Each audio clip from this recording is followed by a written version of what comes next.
The winter in Europe has arrived. While dropping temperatures may be a pleasant sight for some, it is definitely an SOS for the European leadership. The energy deficit has been persisting for months now. The bloc seemed keen on going down the rationing route and looked confident of countries voluntarily saving 10 to 15% of their original gas consumption. But that hasn't quelled any concerns. The fact remains that Europe is yet to recover from Russian gas cuts. Sitting on stockpiles of stored natural gas, prices had to come down.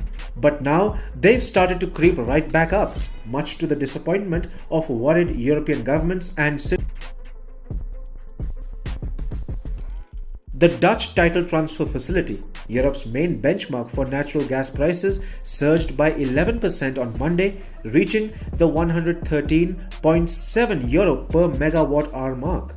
For anybody, such rates are mind-boggling. But remember, Europe at one point was coughing up gas prices as high as €340 per megawatt hour. Since this record high in August, energy prices dropped by more than 70%, but still remain volatile. But on a year-on-year comparison, gas prices are still 126% higher. That's a massive jump. Adequate LNG supply by countries like Russia, the United States, and Qatar meant Europe tried to steady its rocky ship, and as a result, prices fell to a 4-month low. Thanks to unusually mild weather in October and early November, according to data from Gas Infrastructure Europe, the bloc's gas storage remains 94% full. That's above the 80% target for November. But here's where the good news ends. Europe may have got supplies for the short term and the winter ahead, but there is still no practical solution on how to solve the issue in the long run. You see, one winter isn't enough for Europe to overcome the crisis it has unleashed on itself. The energy crisis is very much here to stay. This begs the question, what about supplies after this winter?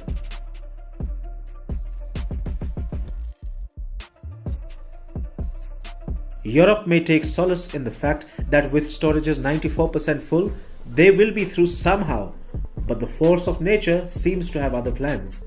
Temperatures are expected to dip severely to even below zero in Berlin by the end of this week itself.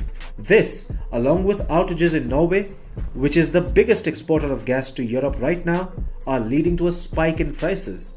What this will basically do is push up the usage of heating facilities by citizens, boosting gas demand. That will cause depletion in gas reserves, which will make prices shoot over the roof.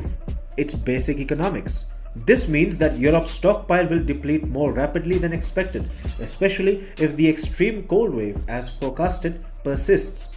The next challenge for the bloc's leadership will be this: refilling gas after the winters. How, and more importantly, from where will Europe source such large amounts to replace Russian gas next year? Latest estimates predict that prices could go above the €150 mark soon, putting significant pressure on consumer spending. Also, the price fluctuations come at a time when the United States seems to be pushing Ukraine to end the war with Russia through dialogue. That and Europe's current misery. Do you see a pattern here? Does the US want to end the war to avoid the crisis